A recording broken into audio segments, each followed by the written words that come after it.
हरिओम दोस्तों, स्वागत है आपका free study bye Lodhi sir के यूट्यूब चैनल में। दोस्तों मैं कृपाल लोधी।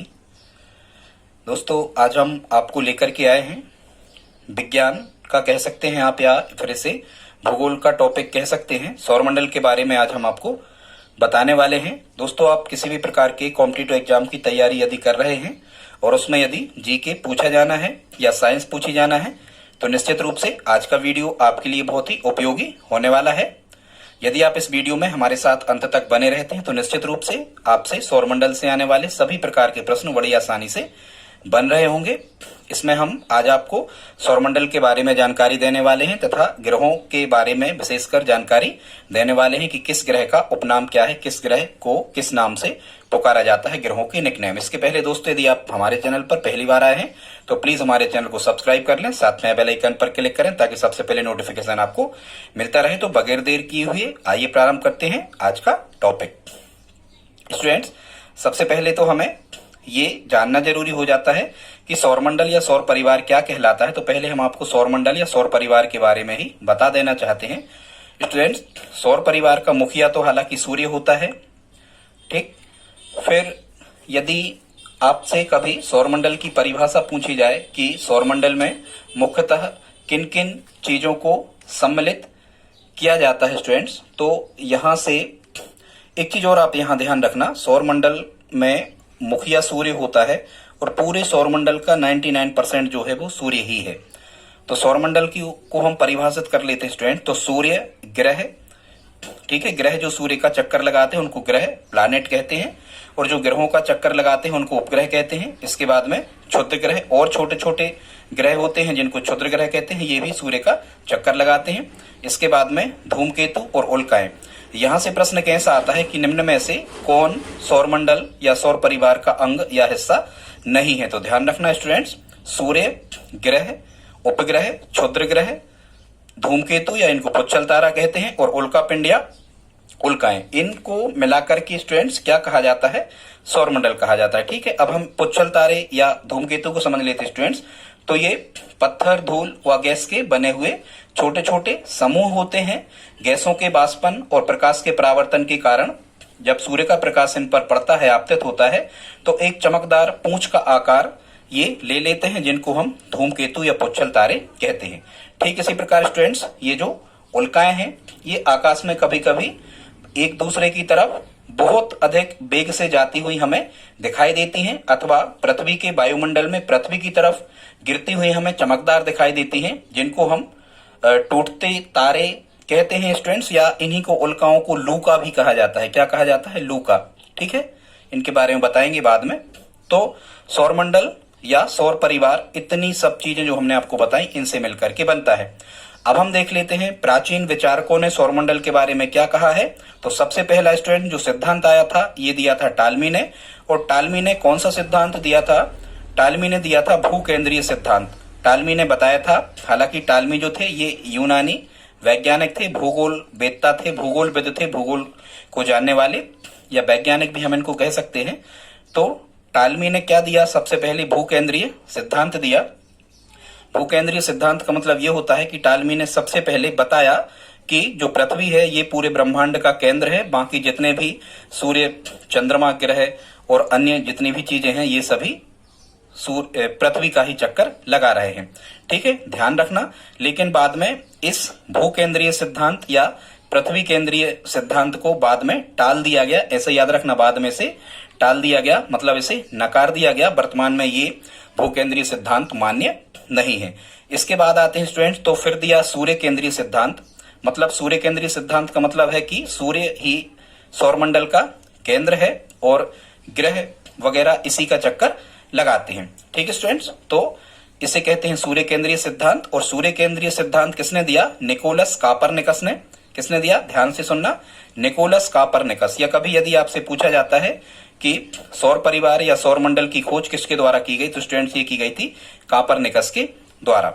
ठीक है, और बाद में इसी सूर्य केंद्रीय सिद्धांत को स्वीकृति दी गई। वर्तमान में यही सूर्य केंद्रीय सिद्धांत समस्त वैज्ञानिकों द्वारा माना गया और प्रचलन में यही सिद्धांत लागू है। मतलब सूर्य के चारों ओर ग्रह चक्कर लगाते हैं। ये सूर्य केंद्रीय सिद्धांत किसके द्वारा दिया गया? निकोलस कोपरनिकस के द्वारा दिया गया। बाद में जिनने ग्रहों की खोज की थी उनका नाम है केपलर। ध्यान से सुनना, ग्रहों की खोज किसके द्वारा की गई थी? केपलर के द्वारा। बाद में सूर्य केंद्रीय सिद्धांत का समर्थन केपलर द्वारा भी कर दिया गया। ठीक है, इसलिए वर्तमान में यही सिद्धांत मान्य है। अब हम देख लेते हैं कुछ और इंपॉर्टेंट फैक्ट।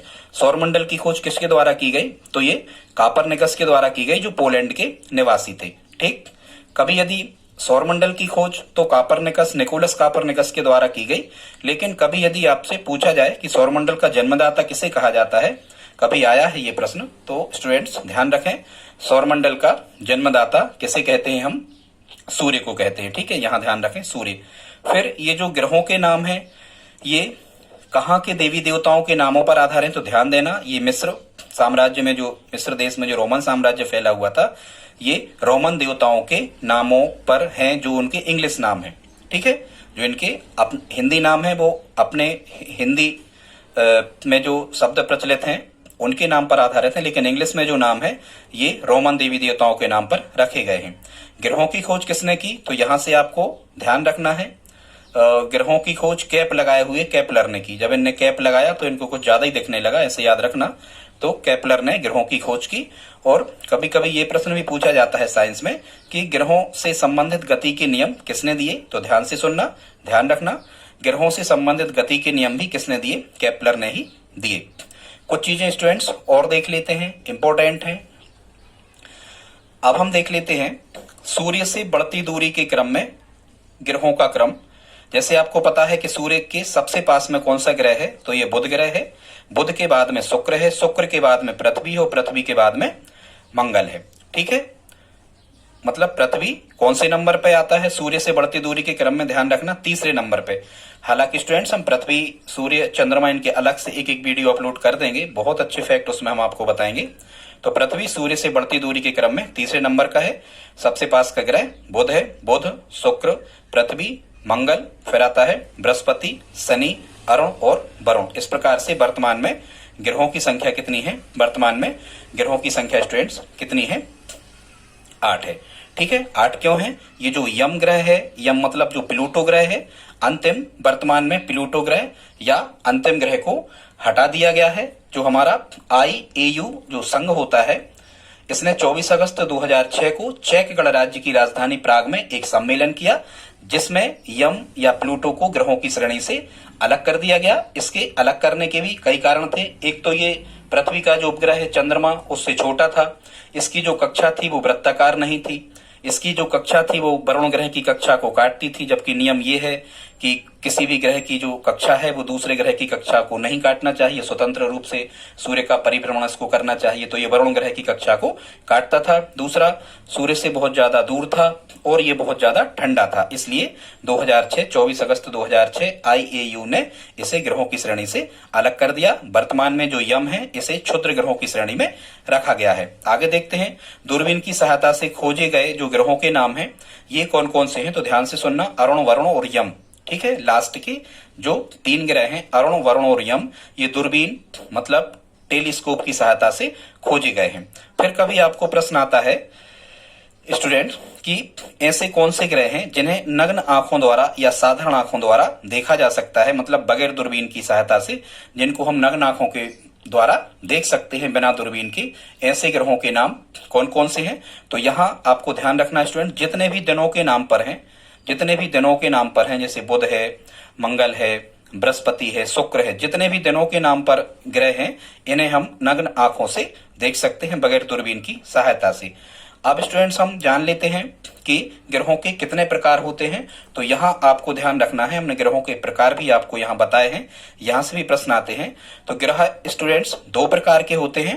पहले तो होते हैं पार्थिव ग्रह, उन्हीं को आंतरिक ग्रह भी कहते हैं या धरातलीय ग्रह या स्थलीय ग्रह कहते हैं। ठीक है, जिनकी संरचना पृथ्वी के समान है। ध्यान से सुनना, पार्थिव क्यों कहते हैं? जिनकी संरचना पृथ्वी ग्रह के समान है, ऐसे ग्रहों को पार्थिव ग्रह कहते हैं। अब ये सूर्य के सबसे पास के ग्रह हैं, इसलिए इनको आंतरिक भी कहते हैं। इनका स्वयं का क्या है? धरातल है, चट्टाने हैं, मिट्टी है, पत्थर से ये बने हुए हैं, कुछ हिस्सा इनका ठोस है, इसलिए इन्हें धरातली और स्थलीय ग्रह भी कहते हैं। ठीक है, ध्यान से सुनना, क्योंकि इनका जो बाहरी आवरण आवरण है ये कुछ पतला है व चट्टानी है, इसलिए इनको क्या कहते हैं हम, पार्थिव ग्रह, आंतरिक, धरातली या स्थलीय ग्रह कहते हैं। अब ये कभी यदि आपको ग्रह छांटने के लिए आते हैं कि अलग ग्रह का चयन कीजिए, तो स्टूडेंट्स जो ग्रह छांटे जाते हैं वो इसी आधार पर छांटे जाते हैं, कौन कौन से, पार्थिव और जोवियन के आधार पे। तो जो पार्थिव ग्रह हैं उनकी संख्या कितनी है, उनकी संख्या 4 है, इन्हें 4-4 में बांटा जाता है। इनको धरातलीय स्थलीय ग्रह भी कहते हैं। तो इनकी संख्या जो 4 है वो कौन कौन से ग्रह हैं, तो बुसुप्रम, आप एक ट्रिक याद कर लें, बुसुप्रम मतलब बुध, शुक्र, पृथ्वी और मंगल, ये 4 जो ग्रह हैं ये पार्थिव हैं क्योंकि इनकी संरचना पृथ्वी के समान है। ठीक है, आगे देख लेते हैं स्टूडेंट्स। अगला जो दूसरा प्रकार ग्रहों का होता है उन्हें हम जोवियन ग्रह कहते हैं। जोवियन ग्रह इसलिए कहते हैं क्योंकि जुपिटर से बना है शब्द जोवियन, और जुपिटर को हम इंग्लिश में बृहस्पति ग्रह कहते हैं स्टूडेंट्स। तो जिनकी संरचना बृहस्पति ग्रह के समान है इनको हम जोवियन ग्रह कहते हैं। जोवियन ग्रह को ही, चूंकि ये बाहर के हैं, मंगल ग्रह से बाहर हैं सौरमंडल का जब हम चित्र बनाते हैं, तो इसलिए जोवियन ग्रहों को बाह्य ग्रह या विशाल ग्रह कहते हैं, क्योंकि इनका जो आकार है वो पृथ्वी के आकार से बड़ा है, इसलिए इनको क्या कहते हैं स्टूडेंट्स, इनको विशाल ग्रह कहते हैं, या इन्हीं को कहते हैं गैसीय ग्रह। अब इनको गैसीय ग्रह क्यों कहा जाता है, ध्यान से सुनो, क्योंकि एक तो जोवियन ग्रह की परिभाषा हमने आपको बता दी कि जिनका आकार बृहस्पति के समान है या जिनकी संरचना बृहस्पति ग्रह के समान है उनको हम क्या कहते हैं, जोवियन ग्रह कहा जाता है। मुख्यतः ये कैसे हैं, मुख्यतः ये गैसीय हैं। गैसीय मतलब क्या है, ये अधिकांशतः गैसों से बने हैं। इनके चारों ओर जो है वो क्या है, इनके चारों ओर वलय प्रणाली भी पाई जाती है, गैसों से बने हैं, और इनके अनेक प्राकृतिक उपग्रह हैं। इनके उतने अधिक उपग्रह नहीं हैं। तो किसके अधिक उपग्रह हैं प्राकृतिक, जो जोवियन, बाह्य या विशाल ग्रह। तो आई होप आप समझ गए होंगे ग्रहों के प्रकार। इसके बाद स्टूडेंट्स हमने आपको कुछ ग्रहों के उपनामों के बारे में भी बताना चाहा है, तो आइए देख लेते हैं उनके उपनाम। सबसे पहले, हालांकि इनके हम अलग अलग वीडियो अपलोड कर देंगे, सबसे पहले लिया है हमने किसे, पृथ्वी ग्रह को, और पृथ्वी को इंग्लिश में अर्थ कहा जाता है। स्टूडेंट्स पृथ्वी को अनोखा ग्रह कहते हैं क्योंकि यह सभी ग्रहों से अलग है। इस पर ठोस, द्रव, गैस सभी प्रकार के माध्यम पाए जाते हैं, इस पर जीवन पाया जाता है, इसीलिए पृथ्वी को अनोखा ग्रह कहा जाता है। इसको जीवित ग्रह भी कहते हैं पृथ्वी को, क्योंकि जीवित ग्रह इसलिए कहते हैं क्योंकि इस पर जीवन संभव है। सभी ज्ञात 8 ग्रहों में पृथ्वी ही एकमात्र ऐसा ग्रह है जिस पर जीवन पाया जाता है। ठीक है, फिर इसको नीला ग्रह भी कहते हैं क्योंकि पृथ्वी के लगभग 71%, 71% या 3/4 भाग पर जल है, इसलिए जल का रंग नीला होता है, इसलिए पृथ्वी को हम नीला ग्रह भी कहते हैं। इसके 71% भाग पर, सर्वाधिक भाग पर जल होने के कारण पृथ्वी को हम जलीय ग्रह के नाम से भी जानते हैं। तो ये स्टूडेंट्स उपनाम हो गए किसके, पृथ्वी के। एग्जाम में यहीं से आपसे प्रश्न पूछा जाता है कि जलीय ग्रह या जीवित ग्रह या नीला ग्रह या अनोखा ग्रह किसे कहते हैं, तो आप ध्यान रखें पृथ्वी को कहते हैं। इसके बाद स्टूडेंट्स आते हैं हम शुक्र ग्रह पर। तो जो रोमन देवी देवता थे उनमें शुक्र ग्रह को सौंदर्य की देवी भी कहा जाता है या सौंदर्य का देवता भी कहा जाता है। इसको कैसे याद रखना, आप ऐसे याद रखना कि शुक्र है कि आप बहुत सुंदर हो। ठीक है, ऐसे करके याद रखना, शुक्र है कि आप बहुत सुंदर हो। यहां से आपको याद हो जाएगा कि सौंदर्य का देवता या सौंदर्य की देवी किसे कहा जाता है, शुक्र को। फिर ध्यान से सुनना क्या, शुक्र ग्रह को जो है वो पृथ्वी की बहन या पृथ्वी की भगनी भी कहा जाता है। भगनी और बहन हालांकि एक ही शब्द है। ठीक है, पृथ्वी की बहन या पृथ्वी की भगनी कहा जाता है किसे, शुक्र ग्रह को। मतलब शुक्र है कि अपने पास में एक भगनी है या बहन है, ऐसे करके भी आप इसे याद रख सकते हो। अब पृथ्वी की भगनी या पृथ्वी की बहन शुक्र ग्रह को कहा जाता है, इस कारण इसका एक नाम और रखा गया है, इसे पृथ्वी का जुड़वा ग्रह भी कहा जाता है।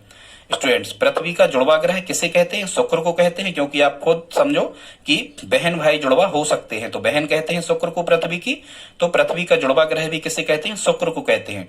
और पृथ्वी का जुड़वा ग्रह शुक्र को कहने का एक कारण भी है, क्योंकि शुक्र का जो आकार है वो लगभग पृथ्वी के आकार के समान है, इसलिए शुक्र को पृथ्वी का जुड़वा ग्रह भी कहते हैं। ठीक है, ये ग्रह जो है शुक्र ग्रह, ये नग्न आंखों से सुबह के टाइम भी दिखाई देता है और शाम के टाइम भी, सूर्य के डूबते समय या डूबने के बाद भी ये दिखाई देता है, इसलिए शुक्र ग्रह को प्रभात का तारा और सांझ का तारा भी कहा जाता है। इसको इंग्लिश में द इवनिंग स्टार और द मॉर्निंग स्टार भी कहा जाता है। ठीक है, शुक्र है आप स्टार हो, ऐसे करके इसको याद कर लेना। हालांकि स्टूडेंट्स बुध सूर्य के सबसे पास है, लेकिन सर्वाधिक गर्म ग्रह किसे कहा जाता है? शुक्र ग्रह को कहा जाता है। ठीक है, फिर इसका एक उपनाम और है, पश्चिम में सूर्योदय वाला ग्रह। मतलब यहाँ जो सूर्य उगता है, ये कब उगता है? पश्चिम दिशा में उगता है, पृथ्वी के बिल्कुल विपरीत। ठीक है, तो इसको भी याद रखना आप कि पश्चिम में सूर्योदय वाला ग्रह ये शुक्र को कहा जाता है। इस पर एक बहुत बड़ा जीवित ज्वालामुखी है, इसलिए जीवित ज्वालामुखी वाला ग्रह भी कहा जाता है। याद रखना, ज्वालामुखी वही होगा जिसका ताप सबसे ज्यादा होगा। तो यदि सबसे ज्यादा गर्म ग्रह शुक्र है तो जीवित ज्वालामुखी भी शुक्र पर ही पाया जाता होगा। अब यदि ये सबसे ज्यादा गर्म है तो ये सबसे ज्यादा चमकीला ग्रह भी होगा। सबसे चमकीला तारा तो साइरस होता है, लेकिन सबसे चमकीला ग्रह क्या है? शुक्र है। फिर यदि कभी आपसे पूछा जाए कि पृथ्वी के सबसे पास वाला ग्रह, तो ध्यान से सुने, पृथ्वी के सबसे पास शुक्र है। ठीक है, शुक्र है कि हम पृथ्वी पर हैं, ऐसे याद रखना।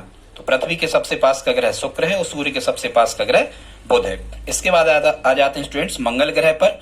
और जो मंगल ग्रह है, मंगल ग्रह को हम इंग्लिश में मार्स कहते हैं। क्या कहते हैं? मार्स कहते हैं।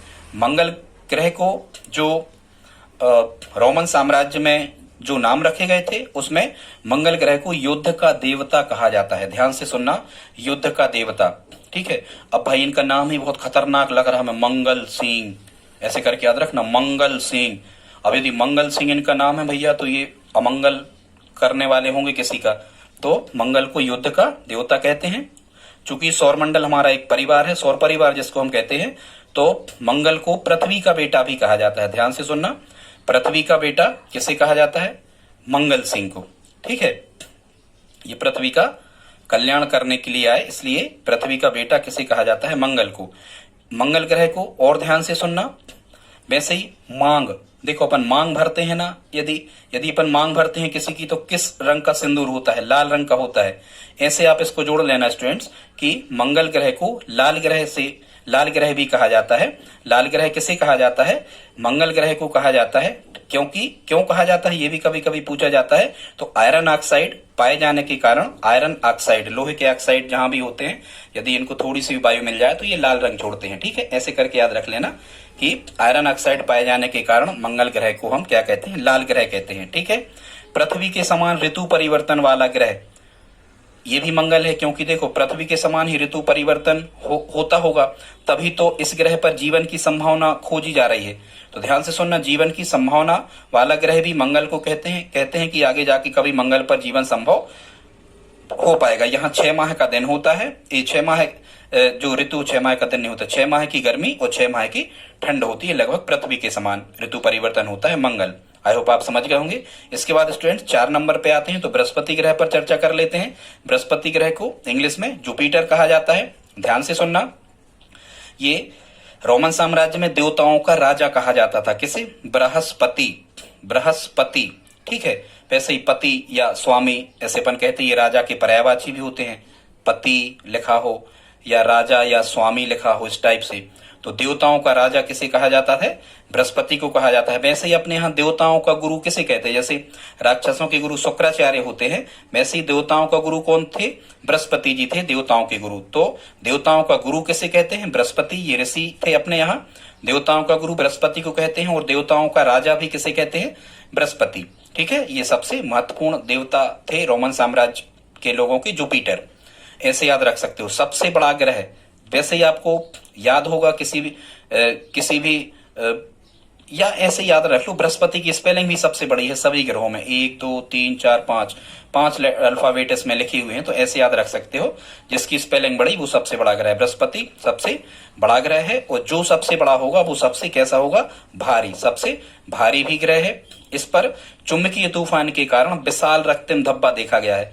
क्या देखा गया है? ध्यान से सुनना, चुंबकीय तूफान आने के कारण विशाल रक्तम धब्बे वाला ग्रह भी कहा जाता है। किसे? बृहस्पति को। विशाल शब्द यहाँ लिखा है तो समझ जाना विशाल ही होगा, और विशाल माने बड़ा कौन है? बृहस्पति है। ठीक है, ऐसे करके याद रख सकते हो। एक और शब्द याद रखना कि बृहस्पति ग्रह को पीला ग्रह भी कहते हैं। क्या कहते हैं स्टूडेंट्स? बृहस्पति ग्रह को पीला ग्रह भी कहते हैं। ऐसे याद रखना, किसी का पति है कोई और उसको पीले रंग के वस्त्र पसंद है। ठीक है, कैसे रंग के? या बृहस्पति गुरु थे चूंकि देवताओं के, तो वो पीले वस्त्र पहनते थे। ऐसे करके भी आप इसको याद रख सकते हो। आई होप आप समझ गए होंगे। आगे बढ़ते हैं स्टूडेंट्स। 5 नंबर पे है शनि। शनि को इंग्लिश में क्या कहा जाता है? शनि को इंग्लिश में सैटर्न कहते हैं। क्या कहते हैं? सैटर्न। तो जो शनि महाराज हैं इन्हें कृषि का देवता कहा जाता है। क्या कहा जाता है? कृषि का देवता। कई बार अपन कहते हैं ना कृषि में उत्पादन नहीं हो रहा, तो अपन कहते यार का शनि देवता लग गए, शनि भगवान रूठ गए। ऐसे याद रखना, कृषि में उत्पादन नहीं हो रहा तो अपन कहते हैं क्या शनि भगवान रूठ गए। शनि भगवान की पूजा करते हैं अधिकांशतः कृषि वाले लोग, जो कृषि कार्य करते। ऐसे याद रखना, ठीक है। शनि किसे कहा जाता है? कृषि का देवता किसे कहा जाता है? शनि ग्रह को, ठीक है। इस पर नाइट्रोजन अधिक होने के कारण इसे काला ग्रह भी कहते हैं, ठीक है। और वैसे ही आप सीरियल में देखते हो शनि भगवान का जो चित्र बना आता है, शनि भगवान का जो नायक है, शनि भगवान का रूप जिनने कलाकारी की है, शनि भगवान की एक्टिंग जिनने की है, वो काले ही रंग के बने आते हैं। ध्यान से देखना आप, तो ऐसे आपको याद हो जाएगा। नाइट्रोजन पाए जाने के कारण शनि, और शनि मतलब क्या होता है? लोहा। और लोहा कैसा होता है? काला। ऐसे करके भी आप याद रख सकते हो कि शनि काला ग्रह किसे कहते हैं? शनि को। एक और ध्यान से सुनना, जो शनि महाराज हैं ये सबसे सुंदर ग्रह कहा जाता है शनि को। और शनि को सबसे सुंदर ग्रह इसलिए कहा जाता है क्योंकि इसके चारों तरफ बलय प्रणाली पाई जाती है गैसों के। जैसे ये ग्रह हो गया तो इस प्रकार से गैसों के बलय पाए जाते हैं, इस प्रकार से गैसों के बलय पाए जाते हैं, इसलिए बहुत ही सुंदर दिखने वाला ग्रह होता है, गैसीय ग्रह है, ठीक है। तो यहाँ ध्यान से सुनना, सबसे सुंदर, ऐसे याद रखना, सबसे सुंदर कौन से देवता लगते? तो आप कहना कि शनि महाराज ही लगते। ऐसे याद हो जाएगा कि सबसे सुंदर ग्रह शनि। सौंदर्य की देवी या सौंदर्य का देवता जरूर शुक्र को कहते, लेकिन सबसे सुंदर ग्रह कौन है? शनि। और ध्यान से सुनना, सर्वाधिक उपग्रहों वाला, हालांकि बुध और शुक्र की तो कोई उपग्रह नहीं है, लेकिन सर्वाधिक उपग्रहों वाला जो ग्रह है वो है शनि, ठीक है। शनि के 82 उपग्रह वर्तमान में खोजे जा चुके हैं, ठीक है स्टूडेंट्स। आगे देखते हैं। 6 नंबर पे लिखा है यहाँ पर क्या? बुध। बुध को इंग्लिश में क्या कहा जाता है? मरकरी। सर्वाधिक तापांतर वाला ग्रह। यहाँ रातें बहुत ज्यादा ठंडी, कहना चाहिए बर्फीली होती हैं, और दिन बहुत गर्म होते हैं। तो बहुत गर्म में से जब बहुत कम मान हम घटाते हैं तो ज्यादा वैल्यू हमें प्राप्त होती है। तापांतर मतलब तापों का अंतर। तो सर्वाधिक तापांतर वाला ग्रह कौन सा है? बुध है, ठीक है। और एक चीज और आप जानते हो, सूर्य के सबसे पास वाला ग्रह भी कौन है? बुध ही है। और सूर्य के पास होने के कारण सबसे कम समय में सूर्य का परिक्रमा करने वाला ग्रह भी कौन सा है? बुध है। ये सबसे छोटा ग्रह है, इसकी स्पेलिंग भी छोटी है, ऐसे करके याद रखना, ठीक है। बुध। वैसे ही बी की पोजीशन वैल्यू कितनी होती है? 2। तो 2 इंग्लिश अल्फाबेट में, अब ये 2 बहुत छोटे हैं जेड 26 की अपेक्षा। ऐसे याद रख सकते हो कि सबसे छोटा ग्रह बुध है। और बुध को क्या कहा जाता था रोमन साम्राज्य में? संदेश का देवता। क्या कहा जाता था? संदेश का देवता। अब आप कैसे इसको याद रखोगे? ऐसा याद रखना कि हमें जो संदेश मिलना है वो बुधवार के दिन मिलना है, या हमें संदेश कब मिलते हैं? बुधवार को मिलते हैं। ऐसे याद आप रख सकते हो, संदेश का देवता बुध को कहा जाता है। स्टूडेंट्स आगे देखते हैं कुछ और। अरुण ग्रह पे आ जाते हैं 7 नंबर पे। इसको इंग्लिश में यूरेनस कहा जाता है। अरुण ग्रह को ऐसे याद रखना, अरुण आपके किसी मित्र का नाम है, और हमेशा जो अरुण आपका मित्र है, हमेशा आप जब उसके घर जाते हो तो वो आपको लेटा हुआ ही मिलता है। ऐसे करके आप याद रख सकते हो। अरुण को क्या कहा जाता है? लेटा हुआ ग्रह कहा जाता है। किसे? अरुण को कहा जाता है, क्योंकि ये अपने अक्ष पर लगभग 82 अंश झुका हुआ है। अरुण ग्रह अपने अक्ष पर 82 अंश झुका हुआ है, इसलिए ये लेटा हुआ प्रतीत होता है, इसलिए अरुण ग्रह को लेटा हुआ ग्रह कहते हैं, ठीक है। इसकी खोज विलियम हर्शल ने करी थी, और ये दूरबीन की सहायता से खोजा जाने वाला प्रथम ग्रह था, इसलिए इसे हर्शल का ग्रह भी कहा जाता है। इसे आदि ग्रह भी कहते हैं, क्योंकि ये लगभग लास्ट में ही है। अरुण वरुण, तो अरुण को आदि कहते हैं। देखो यहाँ भी आ लिखा है और यहाँ भी आ लिखा है। और वैसे ही अरुण का मतलब क्या होता है? अरुण का मतलब होता है स्टूडेंट सूर्य, और आदि से अंत तक पूरे सौर मंडल में क्या है? सूर्य ही है। तो ऐसे याद रखना, आदि से अंत तक यदि सूर्य है, सूर्य मतलब अरुण, तो अरुण ग्रह को क्या कहा जाता है? आदि ग्रह। और इसे वरुण का सहोदर भी कहा जाता है। सहोदर, एक ही उदर से जिनने जन्म लिया हो, ठीक है, मतलब एक ही माता के बच्चे जो होते हैं वो सहोदर कहलाते हैं। तो इसे वरुण का सहोदर अरुण को कहा जाता है, और अरुण का सहोदर वरुण को कहा जाता है। ध्यान से सुनना। अब देखते स्टूडेंट्स 8 नंबर पे लिखा है यहाँ वरुण ग्रह। वरुण ग्रह जो है, इनको वैसे रोमन साम्राज्य में तो समुद्र का देवता कहा जाता था, लेकिन अपने यहाँ जो वरुण देव होते हैं इनको जल का देवता कहा जाता है। ध्यान से सुनना, जल का देवता, और जल और समुद्र एक ही है, तो यहाँ से याद रखना। वैसे ही वरुण शब्द लिखा है, अपन बराय बनाते हैं, बराय जब अपन किसानी करते हैं और उसमें खेतों में जो अपन सिंचाई करते हैं तो बराय बनाते हैं, तो बराय में से क्या बह के जाता है? जल। तो ऐसे याद रखना, जल का देवता और समुद्र का देवता वरुण ग्रह को कहते हैं, ठीक है। फिर आजकल लोग बर देखने के लिए जाते हैं, बर मतलब लड़का शादी विवाह के लिए, तो वो सब हरे भरे घर जिनका होता है, हरा भरा घर होता है, उन्हीं को देखते हैं, पसंद करते हैं। ठीक है, जिनके यहाँ कुछ नहीं है उनको तो कोई पसंद नहीं करता, ऐसे करके। तो वरुण ग्रह को हरा ग्रह भी कहते हैं, क्योंकि मीथेन की अधिकता के कारण ये हरे रंग का दिखता है। ये भी इंपॉर्टेंट फैक्ट स्टूडेंट नोट कर लें, मीथेन की अधिकता के कारण वरुण का रंग कैसा है, हरा है। ठीक है, ये सूर्य से सर्वाधिक दूर का ग्रह है वरुण, क्योंकि पहले यम या प्लूटो था, लेकिन प्लूटो हट गया, तो सूर्य के सबसे दूर कौन हो गया, अब हो गया है आपका वरुण। स्टूडेंट्स, हम ग्रहों की और भी जानकारी देंगे, लेकिन अभी तो ये उपनाम वाले ही फैक्ट हमने आजकल यहाँ रखे हैं। इसे जहान गाले का ग्रह भी कहते हैं, क्योंकि दूरदर्शी की सहायता से जहान गाले नामक व्यक्ति ने, भूगोलवेत्ता ने वरुण ग्रह की खोज की थी। ठीक है स्टूडेंट्स, फिर वरुण ग्रह को भूकंप का देवता भी कहा जाता है। ध्यान से सुनना, भूकंप का देवता, रोमन साम्राज्य में से क्या कहा जाता था, भूकंप का देवता। ठीक है, वैसे ही अब यदि आपको ये पता होगा कि जो वरुण ग्रह है इन्हें जल का देवता या समुद्र का देवता कहते हैं, तो जो भूकंप उठता है, सुनामी वगैरह जो उठती है, सुनामी भी एक प्रकार का समुद्री भूकंप ही होता है। तो भूकंप कहाँ उठता है, तो भूकंप उठता है समुद्र में। तो ऐसे आप याद रख सकते हो कि जो जल का देवता होगा, और बहुत खतरनाक जो जब भूकंप उठता है तो ध्यान से सुनना, पृथ्वी फट जाती है, और 9 रिक्टर से अधिक का यदि जो भूकंप होता है, महाप्रलयंकारी, महाविनाशकारी, इसमें पृथ्वी फट जाती है और समुद्र का पानी पृथ्वी की दरारों में से निकलने लगता है। तो ऐसे याद रखना कि पानी से या जल से रिलेटिव है वरुण, तो भूकंप भी पानी से रिलेटिव है, इसलिए भूकंप का देवता किसे कहा जाता है, वरुण को कहा जाता है। स्टूडेंट्स, ये सर्वाधिक ठंडा ग्रह है और सूर्य से सबसे दूर का ग्रह है। 9वां ग्रह किसे माना गया है, कार्ला को 9वां ग्रह माना गया है। स्टूडेंट्स, वीडियो यदि अच्छा लगा हो लाइक तो आप कर ही दें, लाइक करने में आपका कुछ नहीं लगता।